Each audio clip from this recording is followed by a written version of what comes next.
तो हमने इस वीडियो के फर्स्ट पार्ट में देखा था कैसे आर्टिकल 370 को लाना पड़ा और किस स्थिति में आर्टिकल 35A को लाया गया। इसकी ओर आज थोड़ी सी गहराई में जाते हैं और समझते हैं इन्हें इंडियन कॉन्स्टिट्यूशन में कैसे शामिल किया गया। अगर आपने इस वीडियो के फर्स्ट पार्ट को मिस किया हो तो ज़रूर देख लीजिएगा। आज की इस कड़ी में हम अरुणाचल प्रदेश के संदर्भ में 6 शेड्यूल को भी समझेंगे। वीडियो को पूरा देखिएगा। अगर पसंद आई तो लाइक और शेयर तो ज़रूर कर दीजिएगा ही, और अगर चैनल का कंटेंट अगर आपको सही लगे तो सब्सक्राइब भी ज़रूर कर लीजिएगा। तो चलिए आज के इस पार्ट को शुरू करते हैं।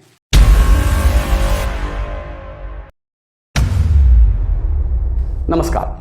तो इंडिया पाकिस्तान के बीच यूनाइटेड नेशंस के इंटरवेंशन से 5 जनवरी 1949 को ऑफिशियली फर्स्ट इंडो पाक वार खत्म हो गई थी और अब दोनों ही मुल्कों को अपनी अपनी फोर्सेस कश्मीर से विद्रोह करनी थी।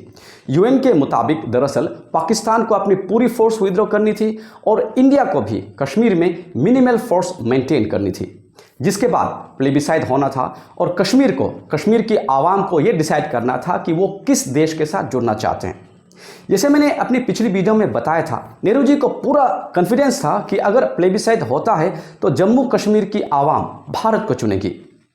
अब लेकिन मुश्किल ये थी कि जब तक इन फॉर्मेलिटीज़ के बाद कश्मीर पूरी तरह से भारत का ना हो जाता, तब तक भारत को इंस्ट्रूमेंट ऑफ एक्सेशन के आधार पर ही इंडियन गवर्नमेंट को कश्मीर को गवर्न करना था और कुछ भी ज़्यादा तय नहीं हुआ था। मतलब इंडियन गवर्नमेंट और कश्मीर के बीच जो रिलेशन था वो अभी पूरी तरह क्लियर नहीं था।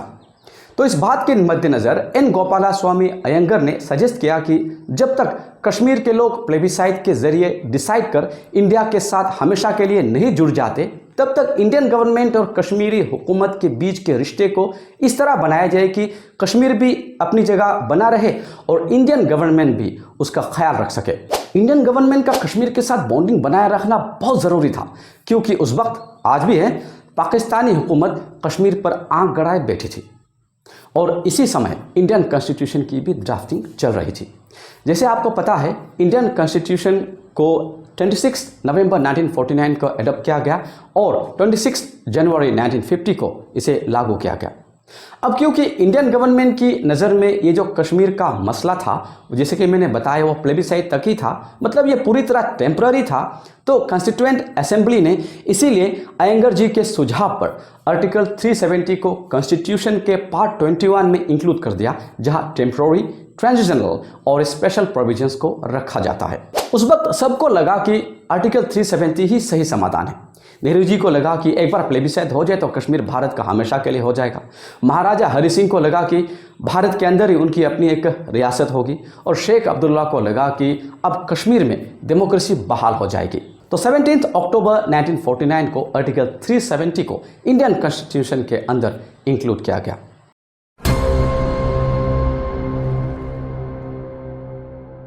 इसमें 2 मेन प्रोविजंस थे। पहला, कश्मीर के अंदर इंडियन कॉन्स्टिट्यूशन के सिर्फ आर्टिकल 1 और खुद आर्टिकल 370 ही लागू हो पाएगा, और दूसरा था कश्मीर के मसले में Indian government instrument of accession के आधार पर ही सिर्फ 3 मुद्दों पर कानून बना पाएगी: communication, defence and external affairs. और अगर किसी और मुद्दे पर कानून बनाना हो तो पहले प्रेसिडेंशियल ऑर्डर लानी होगी और फिर जम्मू कश्मीर सरकार द्वारा उसको मंजूरी दी जानी होगी।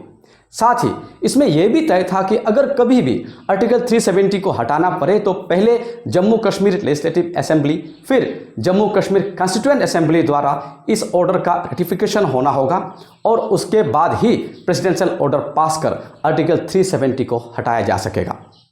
लेकिन 65 साल तक इसे हटाया नहीं जा सका।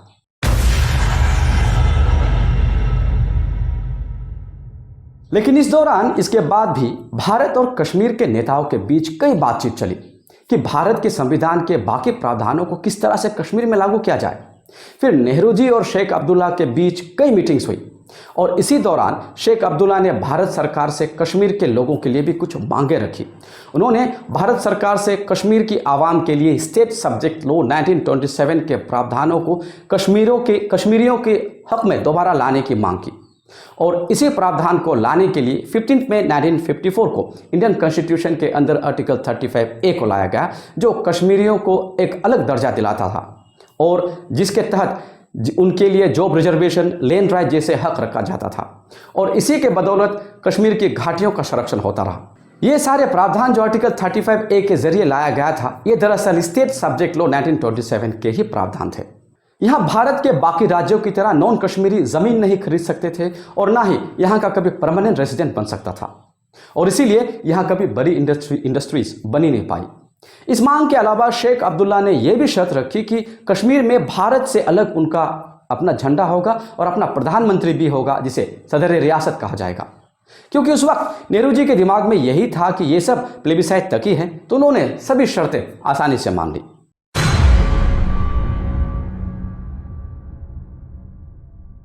दो 2019 के इलेक्शन में भारतीय जनता पार्टी की इलेक्शन मैनिफेस्टो में एक पॉइंट आर्टिकल 370 को खत्म करना भी था, लेकिन ये इतना आसान नहीं था। अभी मैंने थोड़ी देर पहले बताया, इसके एब्रोगेशन के लिए पहले जो जम्मू एंड कश्मीर का लेजिस्लेटिव असेंबली है वो इसे पारित करेगा, इसे रेटिफाई करेगा। उसके बाद जो जम्मू एंड कश्मीर का जो कॉन्स्टिट्यूएंट असेंबली है वो इसे रेटिफाई करेगा, फिर एक प्रेसिडेंशियल ऑर्डर पास कर इसका एब्रोगेशन होगा। लेकिन क्योंकि 26 जनवरी 1957 को ही Jammu Kashmir constituent assembly dissolve हो चुका था, तो इसके एब्रोगेशन का जो प्रोसेस है, जो पाथ है, वो डिस्टर्ब हो चुका था। इसीलिए ऐसा लगता था कि आर्टिकल 370 कभी हट ही नहीं पाएगा। लेकिन 5 अगस्त 2019 को भारत सरकार ने आर्टिकल 370 को हटा दिया और इसी के साथ आर्टिकल 35A में दिए गए सारे प्रावधान बाय डिफॉल्ट खत्म हो गए। आर्टिकल 370 के एब्रोगेशन को अनकॉन्स्टिट्यूशनल बताते हुए कई लोग सामने आए, जैसे एडवोकेट मनोहर लाल शर्मा, एडवोकेट शकील शब्बीर और कश्मीर की जो पॉलिटिकल पार्टी है कश्मीर नेशनल कॉन्फ्रेंस, इसके दो नेता मोहम्मद अकबर और हुसैन मसूदी ने सुप्रीम कोर्ट में याचिका भी दायर किया था। पर दिसंबर 11 दिसंबर 2023 को आर्टिकल 370 के सारे प्रोविजंस को टेम्पररी बताते हुए सुप्रीम कोर्ट ने इस पर कानूनी मोहर लगा दी। यानी सुप्रीम कोर्ट ने 370 के एब्रोगेशन को अपहोल्ड किया, इसे लीगल बताया। अब एक नया कश्मीर बना, ऐसा कश्मीर जो अब हर तरह से भारत के किसी भी आम राज्य की तरह हो गया था। यहाँ अब सारे इंडियन लॉज लागू हो सकते थे और साथ ही अब यहाँ की ज़मीन पर सिर्फ कश्मीरियों का ही नहीं बल्कि किसी भी भारतीय नागरिक का हक हो गया। इसके पक्ष और विपक्ष में कई बातें हैं, कई इसमें मेरिट्स की बातें बताते हैं तो कईयों को डिमेरिट्स दिखाई देती हैं। लेकिन हमारा डिस्कशन इससे अलग है। हम देखेंगे क्यों सोनम वांगचुक और बाकी लद्दाखी इससे नाखुश हैं।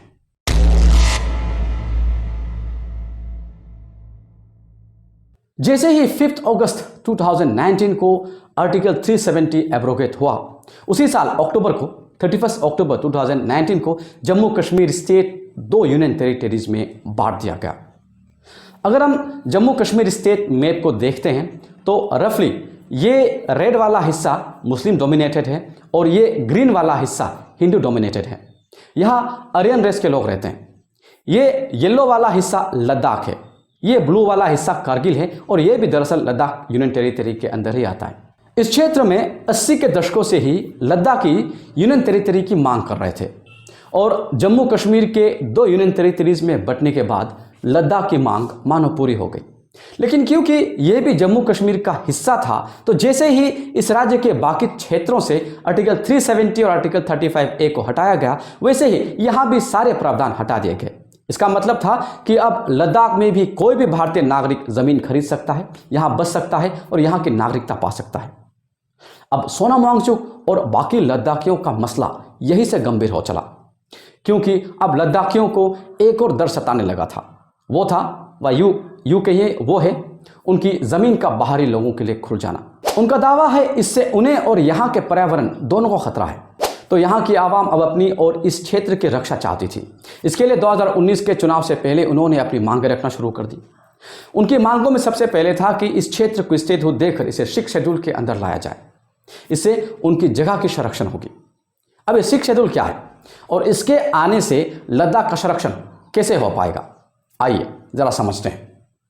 इंडियन कॉन्स्टिट्यूशन में 12 शेड्यूल्स हैं और हर शेड्यूल में कुछ प्रावधान हैं। जैसे पहले शेड्यूल में इंडिया और इसके स्टेट्स और यूनियन टेरिटरीज के बारे में बताया गया है। दूसरे शेड्यूल में प्रेसिडेंट, गवर्नर्स और बाकी जो कॉन्स्टिट्यूशनल पोस्ट हैं, कॉन्स्टिट्यूशनल बॉडीज़ हैं, उनके सैलरी, अलाउंसेस जैसी चीज़ें बताई गई हैं। हम लेकिन अपना कंसंट्रेशन 5th और 6th शेड्यूल तक ही केंद्रित रखेंगे।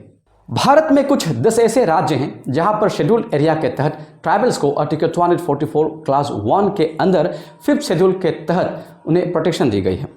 वही 4 north eastern states Assam, Meghalaya, Tripura और मिजोरम, इनको 6th शेड्यूल के तहत आर्टिकल 244 क्लास 2 के अंदर प्रोटेक्शन दी गई है। अब ये सवाल किसी के मन में भी आ सकता है कि 2-2 शेड्यूल रखने की क्या जरूरत थी, 5th और 6th एक ही शेड्यूल से सबको निपटा देते। पर टेक्निकली ये फिजिबल नहीं था। देखिए फिजिबल नहीं है। देखिए, भारत में ऑफिशियली 705 ट्राइबल कम्युनिटीज़ हैं और ये सभी अलग अलग राज्यों में बसे हुए हैं और इसीलिए इनकी समस्या भी अलग अलग है। जैसे यूपी बिहार में बसे ट्राइबल कम्युनिटीज़ की समस्या नॉर्थ ईस्ट के ट्राइबल कम्युनिटीज़ की समस्याओं से अलग होगी। पर इन कम्युनिटीज़ की सबसे बेसिक इशू है इनकी ट्रेडिशन और कल्चर को प्रिजर्व करना, इन्हें कंजर्व करना। लेकिन जैसे मैंने कहा, इतने सारे ट्राइबल कम्युनिटीज़ की अपनी अपनी लोकल, ज्योग्राफिकल और इथनिकल और एंथ्रोपोलॉजिकल इश्यूज रहती हैं, तो इन सब को एक ही लॉ से निपटाना ज़रा मुश्किल है और इन्हीं फैक्टर्स को कंसिडर करते हुए शेड्यूल एरिया और ट्राइबल एरिया का कंसेप्ट तय हुआ और इसी के आधार पर 5th और 6th शेड्यूल भी तय किया गया। इंडियन कॉन्स्टिट्यूशन का आर्टिकल 244 इसी के साथ डील करता है।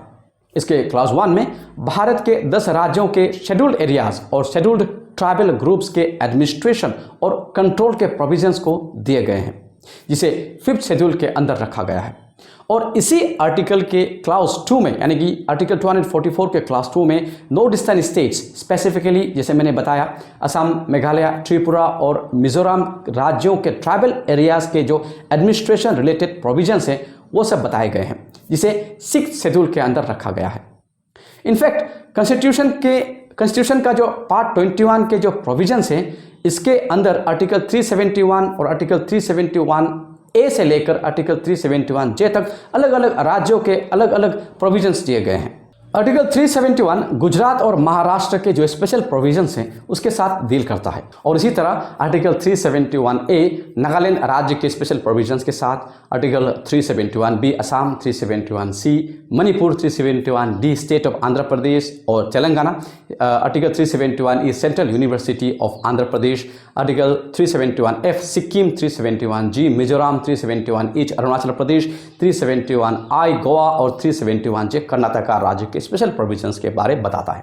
हम इन सब में लेकिन नॉर्थ ईस्टर्न स्टेट्स के स्पेशल प्रोविजंस पर ही फोकस करते हैं, क्योंकि अरुणाचल प्रदेश खुद एक नॉर्थ ईस्टर्न स्टेट है, उत्तर पूर्व का एक राज्य है, तो इनकी जो कल्चरल, ज्योग्राफिकल और इथनिक एफिनिटी है उनसे क्लोजली शेयर होती है। और इनमें से भी जो अरुणाचल प्रदेश राज्य है, इसकी इथनिक कंपोजिशन ऑलमोस्ट नागालैंड और मिजोरम की तरह है। इनफैक्ट अरुणाचल में नागालैंड और मिजोरम से ज़्यादा ट्राइबल ग्रुप्स पाए जाते हैं, ट्राइबल कम्युनिटीज़ पाए जाते हैं। तो आर्टिकल 371 ए के तहत नागालैंड को और आर्टिकल 371 जी के तहत मिजोरम को स्पेशल स्टेटस मिला है। इनके आधार पर नागालैंड और मिजोरम जो राज्य है, इनका जो नेचुरल रिसोर्सेज है, इनकी परंपरा है और जो ट्राइबल कस्टम्स और ट्रेडिशंस है, इनका प्रोटेक्शन होता है। इसी श्रेणी में आर्टिकल 371 एच के अंदर अरुणाचल प्रदेश को भी कुछ प्रोविजंस दिए गए हैं, पर इसमें अरुणाचल प्रदेश राज्य या यहाँ के किसी भी तरह से ट्राइबल राइट्स या कस्टमरी लॉज या इसके प्रिजर्वेशन, मतलब ऐसा कुछ भी यहाँ नहीं दिया गया है।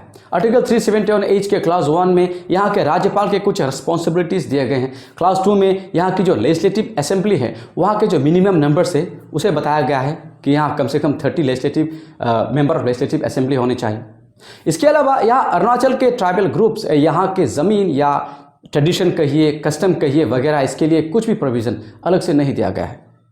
अब यहाँ पर लद्दाख सा खतरा छा जाता है, क्योंकि वहाँ भी बिना किसी प्रोटेक्टिव आर्टिकल या प्रोविज़न के यहाँ की ज़मीन और यहाँ के मूल निवासियों के लिए कोई भी ऐसा प्रावधान नहीं है जिससे इनका संरक्षण हो सके। वहाँ आर्टिकल 370 और आर्टिकल 35 ए के हटने से जिस तरह से वहाँ के प्रकृति, ज़मीन और डेमोग्राफी को लेकर वहाँ के लोगों को खतरा सा महसूस होने लगा है, वही चीज़ अरुणाचल प्रदेश जैसे राज्य को भी हो सकता है। देखिए, मैं अधिकारियों के किसी भी नीति के खिलाफ या पक्ष में बोलने की हैसियत तो नहीं रखता, लेकिन इतना ज़रूर कहना चाहूँगा, अगर अरुणाचल प्रदेश जैसे राज्य को इसके पर्यावरण या यहाँ के लोगों के रीति रिवाजों के संरक्षण, इसके डेमोग्राफिक प्रोटेक्शन जैसी सुविधाएं प्रदान नहीं की गई, तो वो दिन दूर नहीं जब यहाँ के मूल निवासियों को, यहाँ के मूल जनजातियों को यहाँ से खदेड़ दिया जाएगा। आप सोच रहे होंगे अरुणाचल प्रदेश तो अभी इनरलैंड परमिट से प्रोटेक्टेड है, पर ये इनरलैंड परमिट सिर्फ एक रेगुलेशन है। इससे यहाँ पे ना ही जनजातियों की, ना रीति रिवाजों की, ना परंपरा, किसी का भी संरक्षण नहीं होता, और ना ही यहाँ की ज़मीन की। कल को अगर ऐसा कोई समय आया जहाँ ILP को हटाना पड़े तो अरुणाचल के लोगों के लिए नागालैंड, मिजोरम की तरह कोई प्रॉपर प्रोटेक्शन ही नहीं। और सबसे बड़ी बात, ILP कोई कॉन्स्टिट्यूशनल वैलिडिटी ही नहीं है। इनफैक्ट उल्टा ये इंडियन कॉन्स्टिट्यूशन के कई प्रोविजंस को, कई राइट्स को इन्फ्रिंज करता है। ये आर्टिकल 14, 19, 21 जैसे फंडामेंटल राइट्स को कर्टेल करता है। तो इसका रहना ही एक तरह का कंट्रोवर्सी है, जैसे कश्मीर के केस में था। कभी ना कभी तो कोई इसके वैलिडिटी पर सवाल उठाएगा, इसे चैलेंज करेगा। अगर अरुणाचल को इसकी संस्कृति और परंपरा के साथ महफूज रखना है तो इसकी बुनियादी अस्तित्व को, इसकी बेसिक एग्जिस्टेंस को कॉन्स्टिट्यूशनल वैलिडिटी दिलानी होगी, वरना ये भी भारत का एक कोई भी आम राज्य सा हो जाएगा और यहाँ के मूल निवासी एक इतिहास बनकर रह जाएगा। लेकिन खुशी की बात यह है कि राज्य सरकार ने इस दिशा में काम करना शुरू कर दिया है, पर इसकी पेस को और थोड़ा तीव्र करना ज़रूरी है। मेरे इस वीडियो को बनाने का मकसद सिर्फ मेरे व्यूअर्स को फैक्ट से वाकिफ करवाना है। जब तक अरुणाचल प्रदेश 6 शेड्यूल में इंक्लूड नहीं किया जाता, तब तक यहाँ कुछ भी महफूज नहीं है, न यहाँ की ज़मीन, न यहाँ के लोगों का अस्तित्व। तो मेरा ऐसा मानना है कि बाकी सारी प्रगति के साथ ये मुद्दा भी बहुत ज़रूरी है। दोस्तों, आज के लिए इतना ही। अगर वीडियो पसंद आई हो तो शेयर ज़रूर कर दीजिएगा। जय हिंद।